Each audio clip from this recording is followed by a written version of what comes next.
नासबी लोग जो हैं वो सैयदना हसन रज़ी अल्लाह ताला अन्हु पर तान करते हुए वो कहते हैं जी हसन रज़ी अल्लाह ताला अन्हु ने तो खुद रिश्वत लेकर सैयदना अमीर मुआविया रज़ी अल्लाह ताला अन्हु से सुलह की थी। तो इस बात की क्या हकीकत है?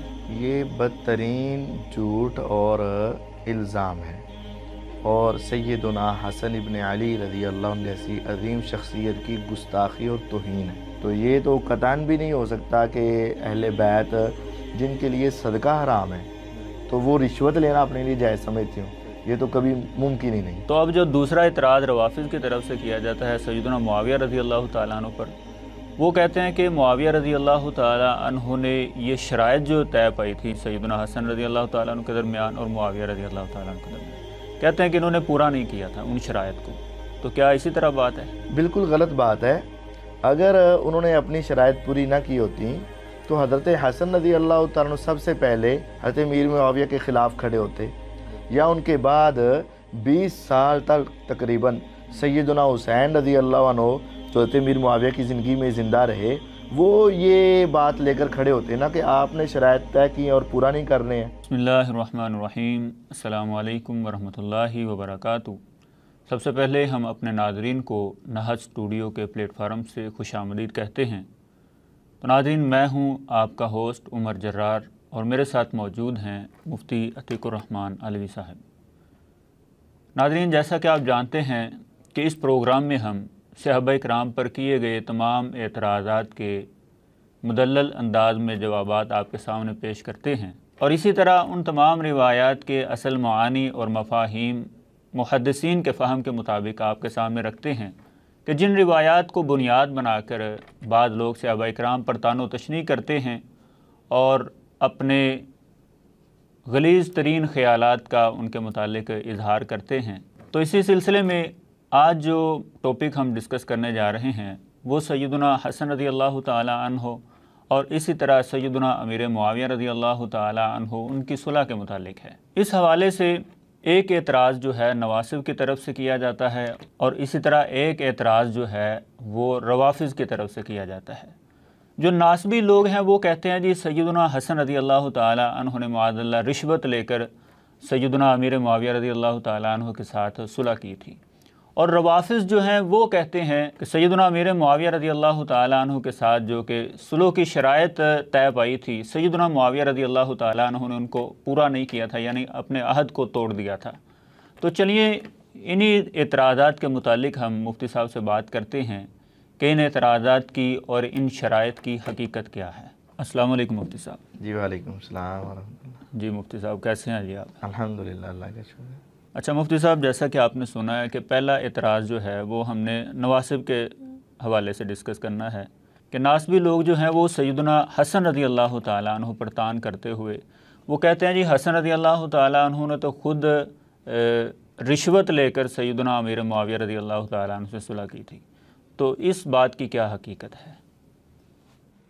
बिस्मिल्लाहिर्रहमानिर्रहीम, ये बदतरीन झूठ और इल्ज़ाम है और सैयदना हसन इब्न अली रज़ी अल्लाह अन्हु जैसी अजीम शख्सियत की गुस्ताखी और तौहीन है। हम कभी भी ये तसव्वुर भी नहीं कर सकते कि सैयदना हसन रज़ी अल्लाह ताला अन्हु जैसी शख्सियत जो पैगम्बर अलैहिस्सलाम के नवासे और जन्नत के शहज़ादे हैं, वो पैसे की लालच में आकर सुलह कर लें और पैसे की लालच में आकर एक खिलाफत को किसी नाअहल बंदे के हाथ में पकड़ा दें, ऐसा कभी नहीं हो सकता। बिल्कुल। दरअसल उन्होंने जिस चीज़ का मुतालबा किया था वो उनका अपना हक़ था। वो हक़ क्या था कि जिस तरह अहले बैत को नबी अलैहिस्सलाम के दौर में, अबू बकर रज़ी अल्लाह के दौर में, उमर उस्मान रज़ी अल्लाह के दौर में, हज़रत अली रज़ी अल्लाह के दौर में बैतुल माल से उनका हक़ मिलता था, तो इसी तरह आज भी और हमेशा तक इनको बैतुल माल से इनका हक़ अदा किया जाए, तो वो हक़ लेना था। और दूसरी बात कि जो अफराद इन जंगों के दरमियान शहीद हो गए, फ़ौत हो गए, तो उनके जो वरासा, जो उनके बच्चे यतीम या औरतें बेवा हुई, तो उनके अखराजात भी तो हुकूमत के ज़िम्मे होते हैं ना। तो उन यतीम बच्चों के लिए, उन बेवा औरतों के लिए और अपने अहले बैत के लिए उन्होंने अपना हक़ मांगा था, ना कि पैसा लेकर, रिश्वत लेकर सुलह कर ली। तो इसको रिश्वत कहना या पैसे के ऊपर बिक जाना कहना ये शदीद तरीन गुस्ताखी और तौहीन है। तो ये किस किताब से आप हवाला दे सकते हैं कि हसन रज़ी अल्लाह ताला अन्हु ने ये जो यानी उनका जो अपना हक़ था इसका मुतालबा किया था?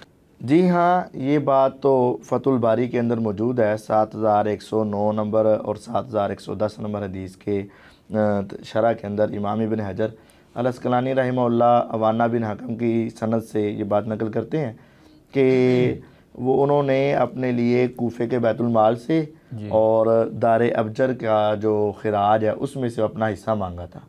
तो ये तो कतन भी नहीं हो सकता कि अहले बैत जिनके लिए सदका हराम है बिल्कुल तो वो रिश्वत लेना अपने लिए जायज़ समझती हूँ, ये तो कभी मुमकिन ही नहीं। जी, वो अपना हक ही मांग रहे थे और बच्चों के लिए, यतीमों के लिए, बेवाओं के लिए और अपने लिए ये अपना हक मांग रहे थे। ठीक है, चलो मुफ्ती साहब ये तो सवाल क्लियर हो गया है कि सैयदना हसन रज़ी अल्लाह ताला अन्हु ने ये रिश्वत नहीं थी मांगी और ना ही माज़अल्लाह वो इस तरह का काम कर सकते हैं, बल्कि ये उनका अपना एक हक़ था।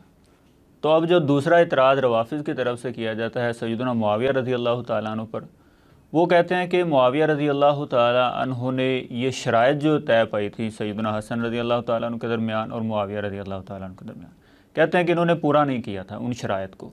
तो क्या इसी तरह बात है? बिल्कुल गलत बात है।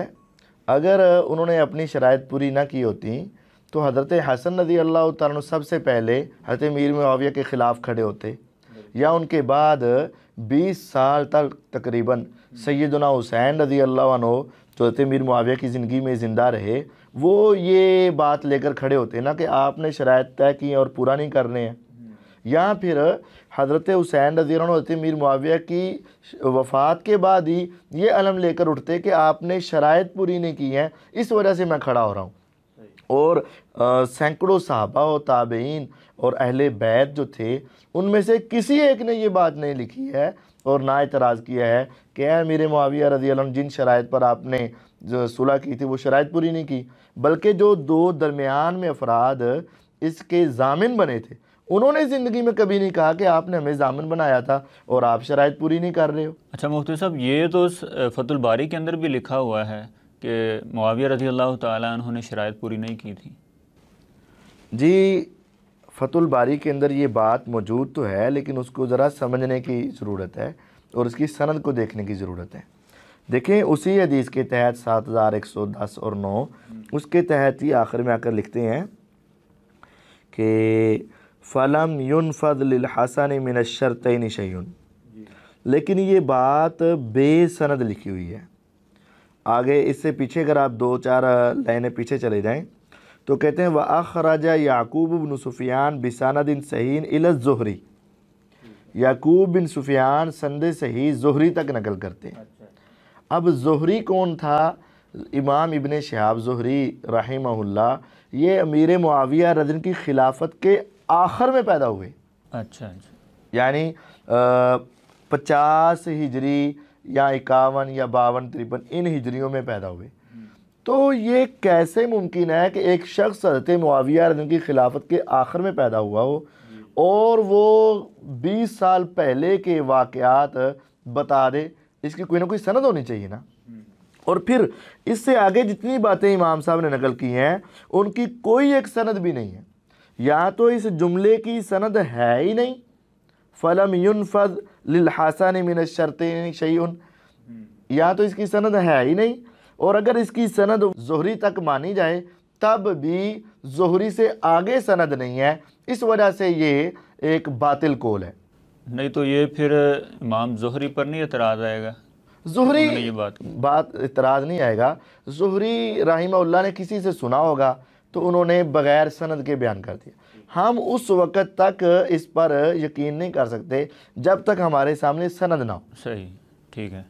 तो मैं आपसे पूछता हूँ कि ये जो कहा जाता है कि कोई शर्त पूरी नहीं की गई, कोई एक आप शर्त पेश करें कि ये उसकी सही सनद है और ये पूरी नहीं हुई, कोई एक शर्त पेश करें। नहीं मुफ्ती साहब, ये शर्त तो पाई जा रही है ना किताबों के अंदर कि मुआविया रज़ी अल्लाह ताला अन्हु से कहा गया था कि अपने बाद आपने खिलाफत किसी के लिए नामज़द नहीं करनी और मामला जो है वो शुरा के ऊपर छोड़ना है। इस शर्त की कोई सही सनद साबित ही नहीं, इस शर्त की कोई सही सनद साबित ही नहीं कि उन्होंने कहा हो कि आप अपने बाद कोई खलीफा नामजद नहीं करेंगे और खिलाफत को शूरा पर छोड़ें, बल्कि इसके बरअक्स इसी फतुल बारी में और इसी जगह पर इसी सफ़े इसी हदीस के तहत इमाम इब्न हजर अल-अस्क़लानी रहमहुल्लाह ये बात भी नकल करते हैं, वज़ाकारा मोहम्मद इब्न कुदामा फ़ी किताबिल ख़वारिज बिसानदिन कवीन इला अबी बुसरा,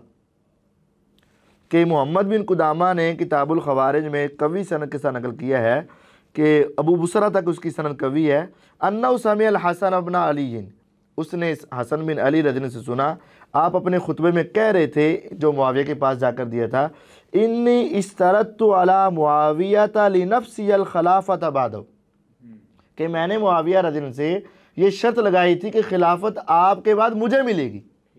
अब दो बातें हैं, अगर तो वो बात सही सनद से साबित कर दें आप या कोई एक कि मुआविया रज़ियल्लाहु के साथ ये शर्त तय हुई हो कि आप अपने बाद किसी को नामजद नहीं करेंगे, तो आप पेश करें, और अगर उसको सही माना जाए तो फिर ये बात गलत हो गई।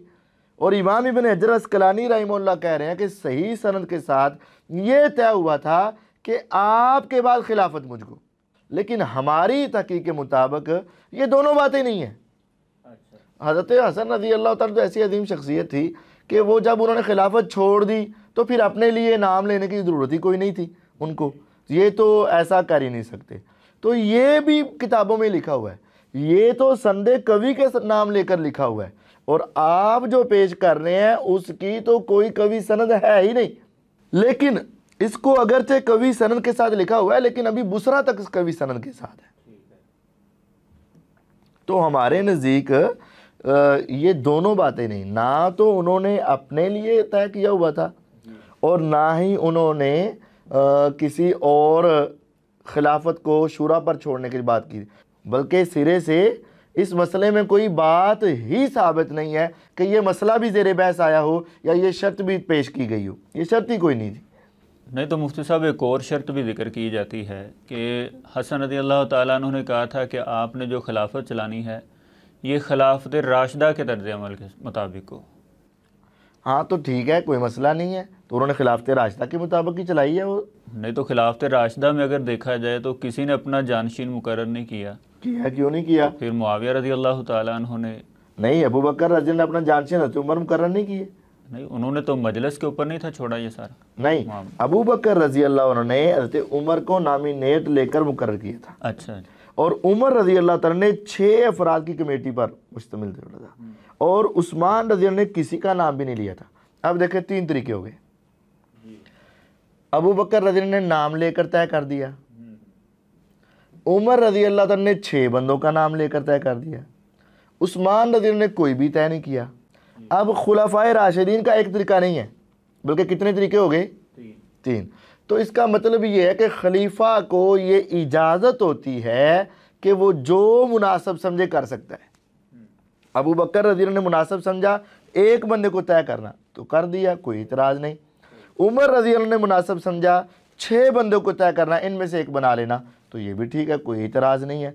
उस्मान रज़ी अल्लाह अन्हु ने कोई एक भी मुकर्रर नहीं किया, तो ये भी ठीक है।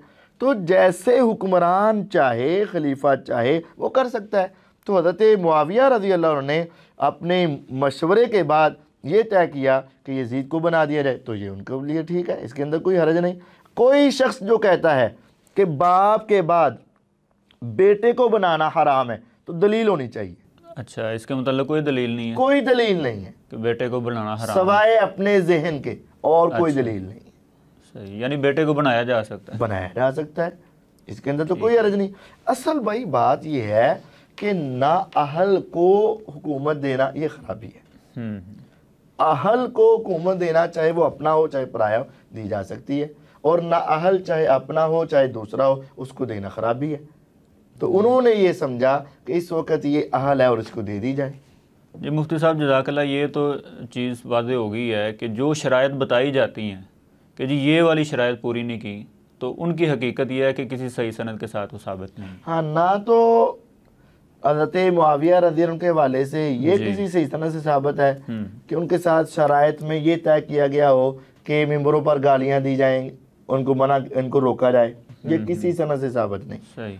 और ना ही ये कि यजीद को या किसी को अपना नामजद खलीफा नहीं बनाएंगे, ये शर्तें ही सिरे से किसी जगह से साबित नहीं है। अच्छा, कोई सही सनद नहीं है इनकी? कोई सही सनद नहीं। ठीक है। तो अच्छा मुफ्ती साहब, इसी ज़मन में एक और बात भी की जाती है, कहते हैं जी मुआविया रज़ी अल्लाह ताला अन्हु के साथ हसन रज़ी अल्लाह ताला अन्हु का मुआहदा तय था, तो हसन रज़ी अल्लाह ताला अन्हु को फिर मुआविया रज़ी अल्लाह ताला अन्हु ने जहर देकर शहीद करवा दिया था। तो क्या इस बात की भी कोई हकीकत है? 100% झूठ है। हज़रत मुआविया रज़ी अल्लाह ताला अन्हु अहले बैत के साथ मोहब्बत करने वाले थे। उन्होंने कभी भी ऐसा कोई कदम नहीं उठाया और ना वो उठा सकते थे।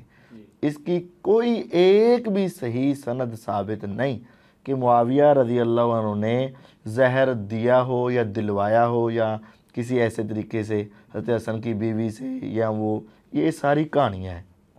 इसका कोई पक्का सबूत नहीं है। अच्छा मुफ्ती साहब, आप कह रहे हैं कि उन्होंने जहर नहीं दिया था मुआविया रज़ी अल्लाह ताला अन्हु ने, तो फिर जैसा कि अबू दाऊद के अंदर ये रिवायत आ रही है कि वो सैयदना हसन रज़ी अल्लाह ताला अन्हु की शहादत पर खुश हो रहे थे, और फिर तो कहने वाले तो फिर ये भी कहते हैं कि बेनिफिशियर जो थे वो सैयदना मुआविया रज़ी अल्लाह ताला अन्हु थे, और उनकी दलील ये रिवायत होती है जो कि अबू दाऊद के अंदर है कि मुआविया रज़ी अल्लाह ताला अन्हु सैयदना हसन की शहादत पर खुश हो रहे थे। देखिए जी, पहली बात तो ये कि ये रिवायत सनद के एतबार से ज़ईफ़ है। ये अबू दाऊद वाली रिवायत ज़ईफ़। ये अबू दाऊद वाली रिवायत के अंदर एक रावी है बकिया बिन वलीद। तो बकिया बिन वलीद रावी तदलीस तस्विया करता है। तदलीस तस्विया करने वाला रावी जब तक अपने से आगे मुकम्मल सनद में सिमा की सराहत ना करे उस वक़्त तक उसकी रिवायत काबिल कबूल नहीं होती है। और ये बात मैं कई हवालों से पहले भी जिक्र कर चुका हूँ, और आप देख लें अल बदरुल मुनीर इमाम इब्नुल मुलक्किन रहमहुल्लाह की है। उन्होंने कहा कि कुल्तु कद सर्रहा बकियतु बित्तहदीस, कि इस सनद में बकिया ने अगरचे अपना लिए हद्दसना के लफ्ज़ बोल दिए कि मेरे उस्ताद ने मुझे हद्दसना, काल हद्दसना शोबा लाकिन ला यनफ़अहु ज़ालिक, उसने हद्दसना शोबा कह दिया, अपने से तदलीस ख़त्म की, लेकिन ऊपर वाली सनद से तदलीस ख़त्म नहीं, क्योंकि फ़इन्नहु मारूफ़ुन बितदलीसी तस्विया, ये तदलीस तस्विया करता है। तो तदलीस तस्विया करने वाले के लिए पूरी सनद से सीमा की सराहत करना ज़रूरी होती है। ये मुस्नद अहमद वाला दिखा रहे हैं आप, जिसमें हद्दसना की सराहत आई? हाँ, हद्दसना की सराहत। और ये इत्तिहाफुल महारा के अंदर भी ये इमाम इब्न हजर अल अस्कलानी रहमहुल्लाह फरमाते हैं, हदीस बहीर अन खालिद लिअन्ना बकिया काना युसव्वी, कि बकिया जो है वो तदलीस तस्विया करता है। वाला तकदीरी अन्ना मुस्लिमन युखरिजु लिबकिया फिल मुताबात, कि अगर बकिया की रिवायात सही मुस्लिम में भी हैं तो मुताबात में है, असल सनद में नहीं है। ठीक है। तो बकिया बिन वलीद रावी ये मुदल्लिस है, तदलीस तस्विया करता है, और जिस वक़्त तक वो अपनी अगली पूरी सनद में सिमा की सराहत नहीं करेगा वो रिवायत दुरुस्त नहीं होगी। ये किताबुल मुदल्लिसीन है, इसके अंदर तो उन्होंने बिल्कुल वादे लिखा है कि बकियत बिनुल वलीद मशहूरुम बितदलीस, सही मशहूर तदलीस, मुक्सिरुन लहू अन ज़ुआफ़ा युआनी तदलीस तस्विया, ये तदलीस तस्विया कर, वह हुआ अफ़हशु अनवाए तदलीस, तदलीस की जितनी किस्में हैं सबसे बुरी किस्म यही है, और ये काम करता है बकिया। तो इस वजह से पहली बात तो ये कि ये रिवायत ही ज़ईफ़ है।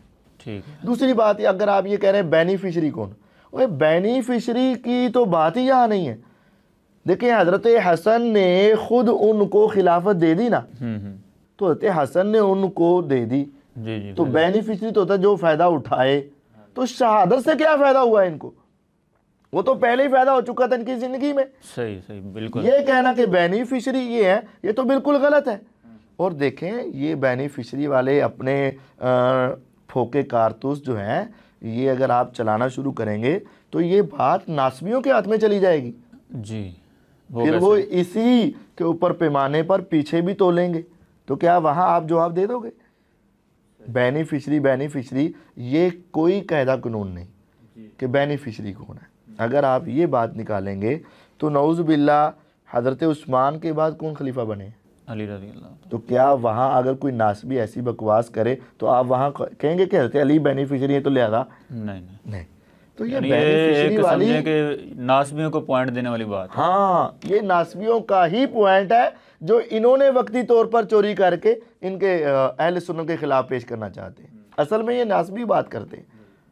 तो ये इन्होंने अत मुआविया की तौहीन ही करने की कोशिश करनी है, चाहे नासबियों का पॉइंट लेना पड़े, चाहे अपना बनाना पड़े। जज़ाकल्लाह जी मुफ्ती साहब, माशाल्लाह आपने बड़े ही अच्छे अंदाज में हमारे नाजरीन के सामने इन शराइत की वजाहत की और इनकी हकीकत को बयान किया है। तो नाजरीन, आज का हमारा ये प्रोग्राम जो है अपने इख्तिताम को पहुँचा है। तो इंशाअल्लाहुल अज़ीज़ नेक्स्ट एपिसोड में भी हम इन्हीं एतराज़ात के मुतालिक मुफ्ती साहब से डिस्कशन करते रहेंगे और आपके सामने उन तमाम एतराज़ात की और उन रिवायात का असल माना और मफ़हूम आपके सामने बयान करते रहेंगे और एतराज़ात की हकीकत जो है वो भी आपके सामने पेश करते रहेंगे। तो आज हमें इजाज़त दीजिए। अस्सलामु अलैकुम वरहमतुल्लाहि वबरकातुहू।